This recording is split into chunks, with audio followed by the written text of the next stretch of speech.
మనిషే కదండి మనం. కాదు, ఆ చెప్పు చూపించడం వరకే మీరు మాట్లాడుతున్నారు కానీ ఆ చెప్పు చూపించాల్సిన పరిస్థితి ఎందుకు వచ్చిందో మీరు ప్యాకేజీ స్టార్ అన్నందుకు చూపించాను.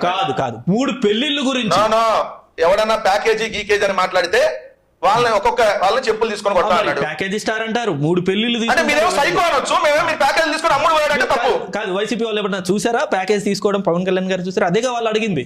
తెలుగుదేశం వాళ్ళే అన్నారని పవన్ కళ్యాణ్ చెప్పాడండి ఒక సందర్భంలో. నేను డబ్బులు తీసుకొని వాళ్ళకి పనిచేస్తా అని చెప్పి తెలుగుదేశం వాళ్ళే ప్రచారం చేశారు. బట్ మీరు ప్యాకేజీ స్టార్ అని ముద్రేశారుగా.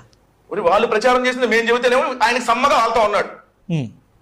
ఆయన చెప్పింది కదా, పవన్ కళ్యాణ్ గారు తల్లిని తిట్టించింది ఎవరండి? చంద్రబాబు నాయుడు తిట్టించాడని పవన్ కళ్యాణ్ అన్నాడా లేదా? తల్లిని తిట్టించిన దగ్గరికి వెళ్ళి కాళ్ళ బేరానికి వెళ్ళినాడు గురించి మీరు నాతో మళ్ళీ డిస్కషన్ చేస్తున్నారా? ఆయన మీకేమో పెద్ద లీడర్ అయిపోయాడా? తల్లిని తిట్టించిన దగ్గరికి వెళ్ళి సిగ్గులేకుండా ఎవరు ఉంటారా? ఇదే బాలకృష్ణ అలగా అన్నాడా లేదా? వాళ్ళని అదొక అలగా పార్టీ, అలగా సేన, వాళ్ళలో ఉండే వాళ్ళు అలగా వాళ్ళు అని అందరూ బాలకృష్ణ అవునా కాదా? అలాంటి బాలకృష్ణని నాకు బాలకృష్ణని అందరూ బాలయ్య అనమంటారు, నేను మాత్రం బాలకృష్ణ సారు అంటానని చెప్పి అందెవరండి? అలాంటి ఏమన్నా సార్ అంటారా? మరి ఇట్లాంటి వాళ్ళ గురించి మీరు మాట్లాడుతున్నారా? వ్యక్తిత్వం లేనటువంటి విలువలు లేనటువంటి వ్యక్తుల గురించి. ఓడిపోతే ఓడిపోయావా, నిజాయితీగా ఉన్నాం. మళ్ళీ చెప్తున్నా, ఓటమి గెలుపు కాదు. మేము ఎవరి దగ్గర కాలబేరానికి పోరా. ఇప్పుడు కూడా రైట్ రాలే ఇలా కాలర్ పైకేసి వైఎస్ఆర్ కాంగ్రెస్ పార్టీ కార్యకర్తలను నేను గర్వంగా చెప్తా. ఓడిపోయినా వైఎస్ఆర్ కాంగ్రెస్ పార్టీ ఇప్పటికీ ఒక కాలర్ పైగా రేపు చెప్తాం, నేను వైఎస్ఆర్ కాంగ్రెస్ పార్టీ కార్యకర్తని, జగన్మోహన్ రెడ్డి గారి అభిమానులని చెప్పండి. వాళ్ళని బతికి నా చచ్చిన జగన్మోహన్ రెడ్డి గారు అభిమానంగా ఉంటా అని చెప్పి గర్వంగా చెప్తా ఈ రోజు. అది మా లీడర్, అది మా నాయకుడు అంటే.